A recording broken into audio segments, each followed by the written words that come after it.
trading one of my absolute favorite vehicles for the absolute most expensive vehicle I've ever purchased. It's about 5 o'clock in the morning right now, and I need to drive about 4 hours away to Atlanta to pick up the all-new ride. But luckily for you guys, it only takes 1 second.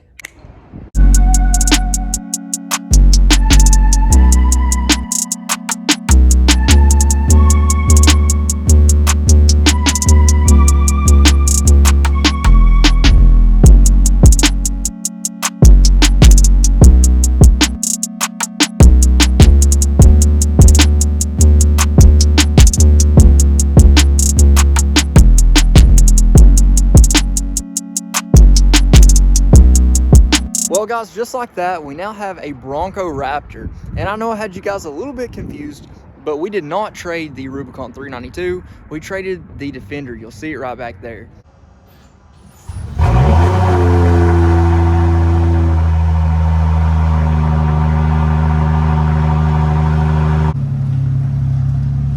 Well, it's about 6:50 now, and it's finally bright enough to where I can actually record. And I've got to say, I'm really gonna miss this Land Rover Defender. Now, whenever I got it, I was a bit skeptical if I was actually gonna like it or not, but I've truly fallen in love. Now, once I lifted it up, put the bigger tires on, did the exhaust, everything like that, it really turned into a whole new machine. For an all-around vehicle, this is pretty darn hard to beat. And honestly, for the price that you can get these at on the pre-owned market, this one was upper 70s whenever it was brand new, but on the pre-owned market, you can get it for mid-50s, so I mean, it's kind of hard to beat. Honestly, to take a step up and to find something better than this, aside from the Rubicon 392, really the only other option was the Bronco Raptor. The Defender just simply doesn't make sense anymore. I couldn't make too much more content on it, and I really didn't want to take it off-road. But with this, it's going to be a completely different story. Pretty much everything you guys have seen me do with the Rubicon 392, we're also going to be doing to this. And not only that, we're going to have a direct comparison for the Rubicon 392, pretty much for everything. So not only are we going to take this off-road, but we'll also take it to the drag strip. We'll change a lot of things on it, wheels, tires, exhaust, and see how far we can really take this machine. Now, for those of you that don't know, this is the competitor that Ford released for the Rubicon 392. The Bronco Raptor uses the 3.0 liter twin turbocharged motor. It's got front and rear lockers, sway bar disconnect, comes with 37-inch tires from the factory, Fox shocks, independent suspension in the front, and then a solid axle in the rear. Now with that 3.0 liter turbo, you've got somewhere around 420 horsepower, I think mid 400s on foot-pounds of torque. So it's not got as much power as the Rubicon 392, and to be honest, it doesn't feel near as quick as the Rubicon 392, but it is a completely different feel altogether. Obviously, the independent suspension makes it feel quite a bit different, but there's a lot of other things that make it feel different as well. One of the main things I noticed right away that we need to change immediately is definitely got to be the exhaust.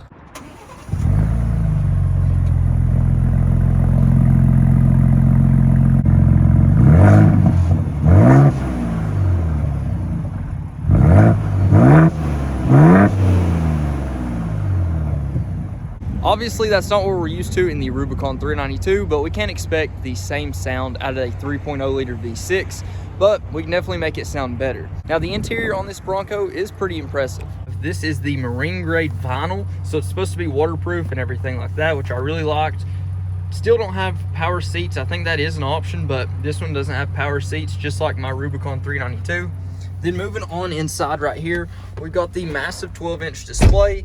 We've got a really nice LCD display right there for your gauge cluster. We've got the paddle shifters right here. Of course, all the safety features for adaptive cruise control, all that stuff. Then we've got the leather wrap steering wheel with the red center thing. I think the red or the orange, whatever color that is Raptor's signature color. Kind of like how a Rubicon's red and a 392's gold. So I'm pretty sure that's what it is. We've got our different modes down here. And then we've got the carbon fiber package on this one as well. So with that, you just get a few extra carbon fiber touches throughout the vehicle. Nothing crazy, but you do notice a little bit of a difference. This has the Bang & Olufsen sound system, which is supposed to be a good sound system.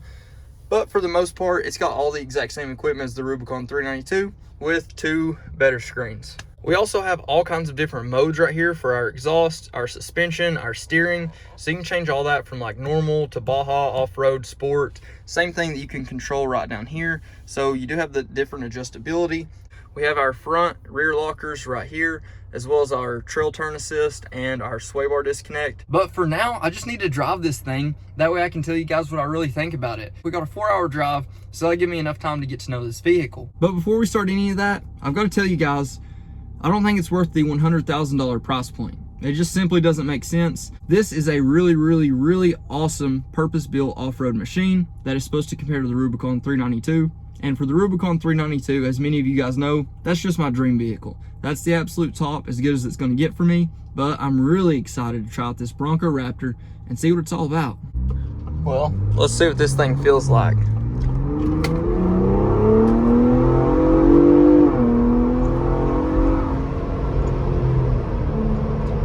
Slow. Now for a couple initial impressions, just after driving it for 10 miles, it doesn't ride better than the Defender. The Defender rode quite a bit better. It rides better than the Wrangler, but not by a lot. I think it handles a little bit different than the Wrangler, simply because of the independent suspension, and more people may be used to that than the Wrangler, the solid axles.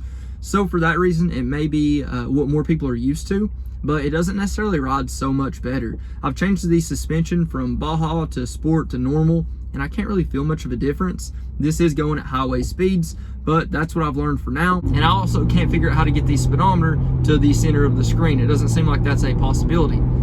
Other than that, the sound system is really nice. It's got a really good sound system. The power is not impressive at all. The exhaust sounds decent whenever you're on it. It's nice being able to hear the turbos. That's about as far as I've got so far though. So I've driven it a little bit farther now, and I wanted to pull off, that way I could see it away from all the rest of the traffic and all the cars at the lot. Now whenever you get this thing by itself, it actually does look pretty big. I mean, it's really wide. It's got an awesome stance. It definitely needs some bigger tires. These are actually about 36.5 inches tall. They're not true 37s, but they are a really good sized tire to come on a stock vehicle. And one of the other things I really like on the outside of this is that it has the rigid pods from the factory. I think that's a really cool touch. And I can tell that these are going to scratch up really easy. Just from them getting it detailed, it looks like they're scratched up. And these aren't actually just a normal black like we're used to on the Wranglers. They've actually got some metallic flake in them. Not sure if the camera can pick that up or not, but they look really good. I love the hood, and from the inside looking out, it looks super cool. I think the Bronco Raptor really tackled the appearance perfectly, because it really tells you it's a Raptor, especially with the decal package like I got on this one. I'm usually not a fan of decals, but I think for the Raptor, you're paying a lot for it. You might as well get the Raptor stickers. Now for the back, it all looks good too. Even with the spare tire, you guys probably know I typically delete the spare tire, but even with the spare tire on, it looks good. It's just a really good looking vehicle. I'm glad I got these fenders instead of looking for one with color match fenders, because with this top, I just don't think the color match fenders would look right. Now, just after my 20 or 30 miles worth of driving, I already know what some of the next steps are going to be for this. We're definitely going to take off the side steps for the rock sliders. I like these wheels, but they're simply not wide enough, so we probably need to get wider and bigger wheels and tires. Need to change out the exhaust for sure. That's something I'm going to have to change immediately. A nice cold air intake would really complement those turbos well to really open them up, make them sound quite a bit better. And then I need to paint this black in the front right there, and also need to work on getting some tint. This has tint from the dealership I bought it from, but it's just not very dark tint. So I guess we could get away with it, but it's not really doing anything except maybe protecting the sun. So those are some of the first few things I'm gonna do. And I'm also gonna try to find a spare tire delete for the Bronco Raptor. I've seen them for the standard Broncos. However, I have not seen them for the Bronco Raptors yet.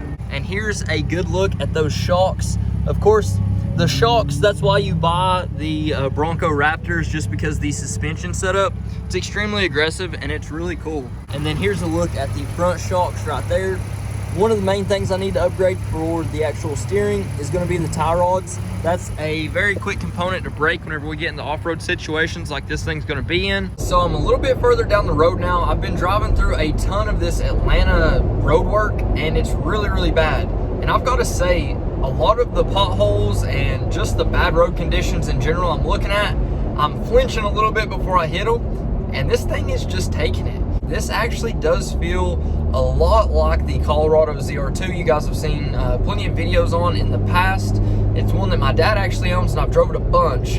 And with the independent suspension in the front with it, and then it's got the valve spool dampening shocks, it actually feels extremely similar. I'm actually super impressed. And although we can't hear the exhaust very much, I am getting the slightest amount of turbo noise, and that gets me really excited.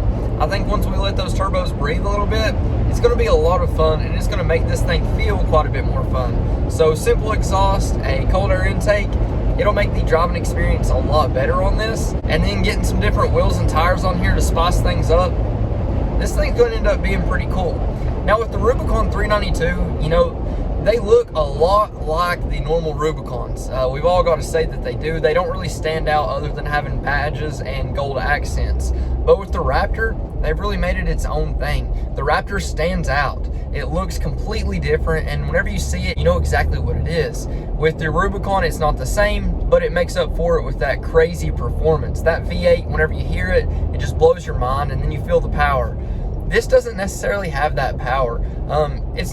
It doesn't necessarily need more power. Of course, it's perfectly fine. You don't need any more power to pass, to be on the highway, the interstate, whatever the case may be. But after getting used to the Rubicon 392 and having 500 horsepower on demand, it kind of makes you want it.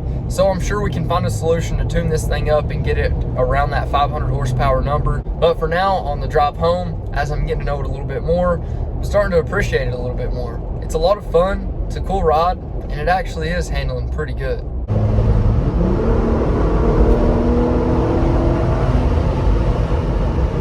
Something really cool I just found out, it will let you brake boost. So I'm in third gear right now, going about 30.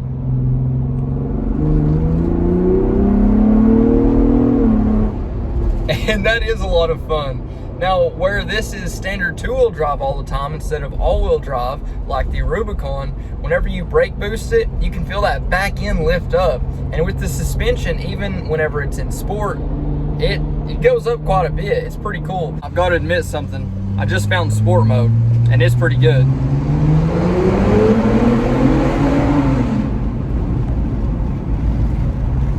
Never in my life have I ever driven a vehicle where sport mode makes such a big difference. But in this, it feels like a completely different tune.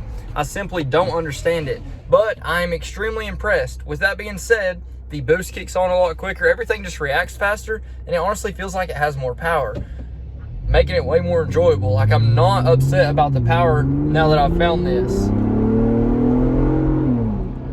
It's pretty good.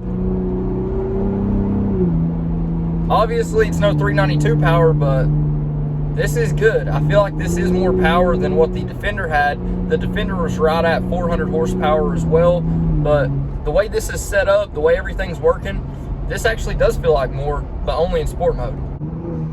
And you can see just how high the RPMs are held in this sport mode, even after you let off. It's a really, really aggressive sport mode. But it's really cool, and I like it.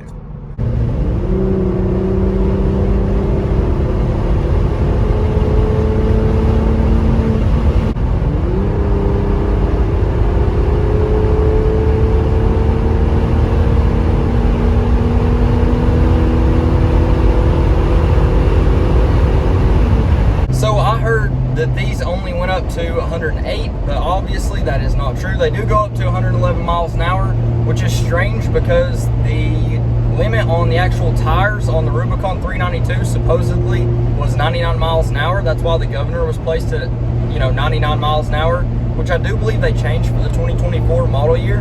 But this is pretty much the exact same tire, just in a little bit bigger size, and they rated it for 111. So strange, but I also believe that's due in part because the 392 is able to really exceed that speed by a considerable amount, whereas this is probably able to get up to maybe 130 or 140, probably in the 130 range, and it takes quite a bit longer to get there. So it does make sense from a company standpoint, a safety standpoint, but I just thought that was interesting.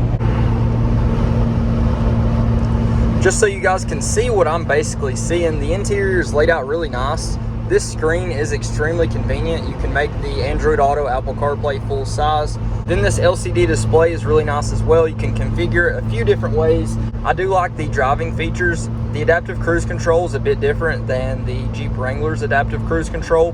The biggest difference is whenever you're in curves behind someone, the Bronco tends to slow down considerably more, and whenever someone pulls in front of you, it doesn't slam on the brakes as hard as the Wrangler does. So each of them do a couple different things a little bit better than each other, but overall they are pretty similar. And I do like having adaptive cruise control now that I've had it on a few different vehicles. It does kind of spoil you for longer drives, so I like to have it. And I also like that you can turn off your lane assist and turn it on by the press of the button right here. So if you don't want it on at all, you press the button. If you do want it, you press the button. And you have the ability to turn on the assist, which will steer back for you, or just the alert. So you have a few options there, and I do actually like that. I like being able to switch from normal to your different modes, and you can preset your R mode right here. I've got it set for normal steering. I've got sport suspension and then Baja exhaust, which it's kind of annoying that it says for off-road use all the time right there, but obviously that's not too big of a deal. I'm sure they had to do that for whatever legal reasons. For our fuel economy on this trip, we ended up getting right at 15.3 miles a gallon. I reset it. The vehicle already had like 60 miles on it or something like that whenever I picked it up. So 15.3 miles a gallon is really, really good. As you guys know, in the Jeep, we get, 12 miles a gallon since I've got it tuned and everything. That's quite a bit better than it was. It was around 9. But 15 miles a gallon is really good. The Defender actually got 13 the whole way down there. Now with the 10-speed automatic transmission, like I say, I don't have very much experience with it, but they are really aggressive downshifts, like almost not in a good way. But the paddle shifters are actually a bit more responsive than the Wrangler, maybe just by a hair, a very, very, very small amount. But they're still kind of slow. I do like that these are full paddle shifters. They are still connected to the steering wheel right here, so that's not the best. I'd rather them be mounted to the column, but they are full paddle shifters. On the Wrangler, they just start from here and go up, so that's pretty cool.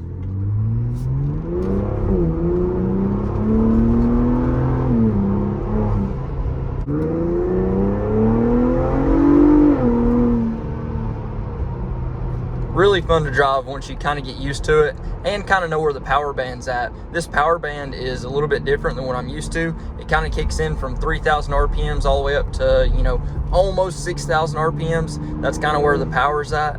But the turbos, you can hear, hopefully, sound pretty cool. I'm really excited to go ahead and start throwing stuff on this thing.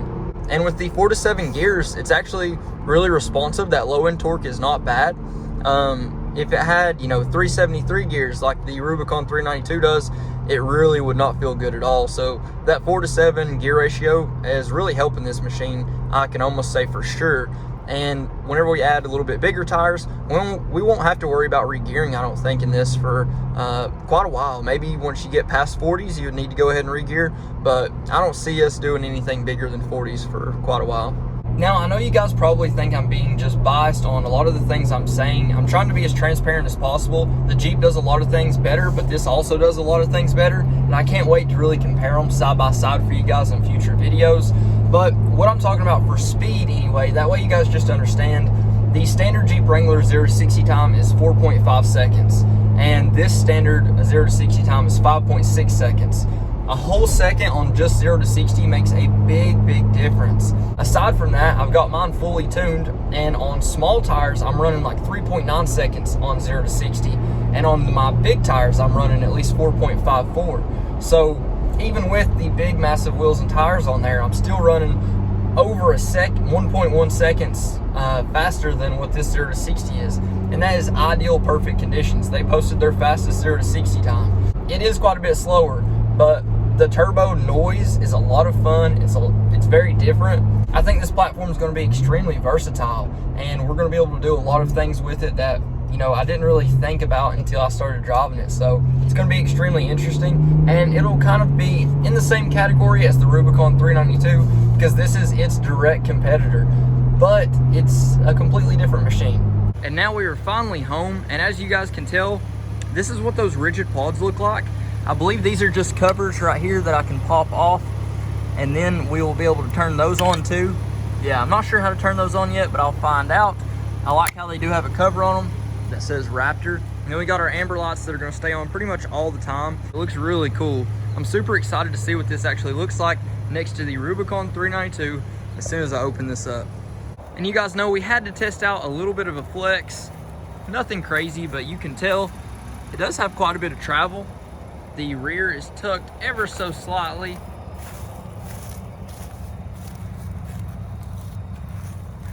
But this thing does look really, really good.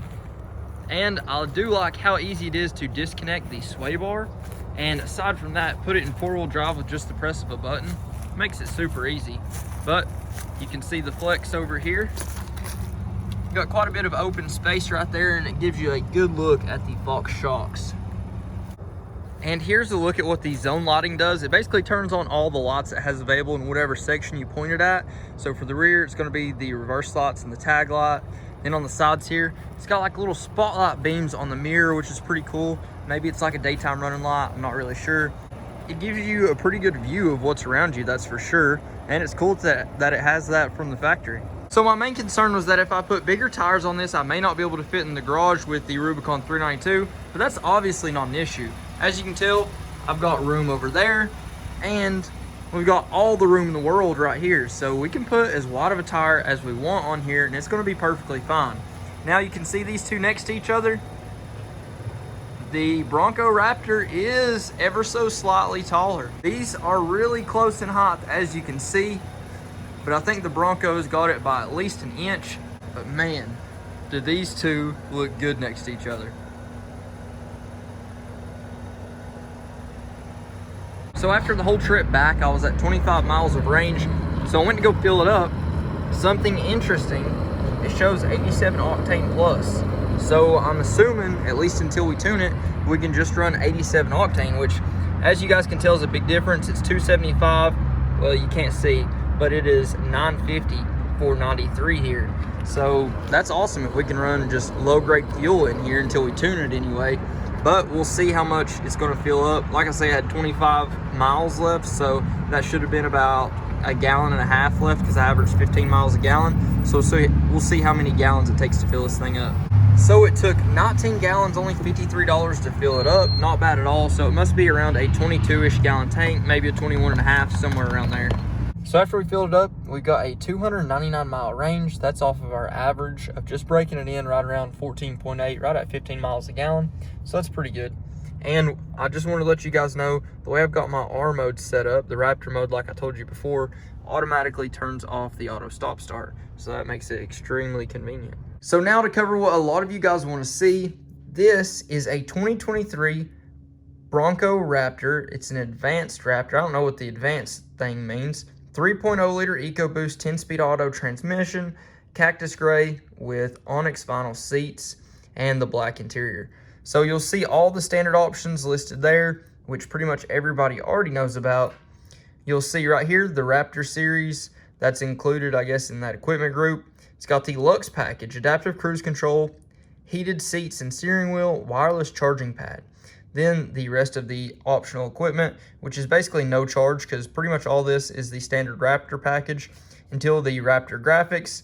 And then we got the interior carbon fiber pack, $1,700, keyless entry keypad, $110, and that brings us to an MSRP of $94,435, the absolute most expensive vehicle I've bought yet. Now, what might shock you is I've actually been looking for one of these for over a year now. But every dealership I call, the price is always $10,000, $20,000, $25,000 over for one of these, and I just could not justify paying it. So, believe it or not, I actually ended up getting this one $2,000 under sticker price, which for me was absolutely awesome. That's basically the same exact deal I got on my Rubicon 392 whenever they were first released. Now keep in mind, I ordered the first Rubicon 392 ever, and whenever order allocations opened for the Ford Bronco, I wasn't in a position to be able to own both at the same time. Luckily, now it's all worked out. Got a 23 for a great deal since this is the very beginning of 2024. Today's January 11th or so, and I actually bought it on January 8th. So that's pretty crazy to think that we were able to get it for $2,000 under sticker whenever dealers even in my area are still charging $10,000 to $15,000 over. So with the options that it does have, this is the absolute cheapest I've heard of anyone buying a Ford Bronco Raptor yet. And if you know anyone or if you personally bought one cheaper, be sure to drop it down in the comments below. I cannot express to you guys how crazy it feels to have both of these machines in the garage at the same time. Now, of course, the Rubicon 392, absolute favorite, hands down. But since this came out, I've really wanted one, so it's so cool to see them together. Well, there's a million things to go over with you guys and compare between the Rubicon 392 and the brand new Bronco Raptor. But that's gonna have to be another day. If you guys haven't already, please like, comment, subscribe. Let me know what you think. Let me know what you want to see next. And be sure to stay tuned for this Bronco Raptor build. You're gonna like it. But until then, Godspeed.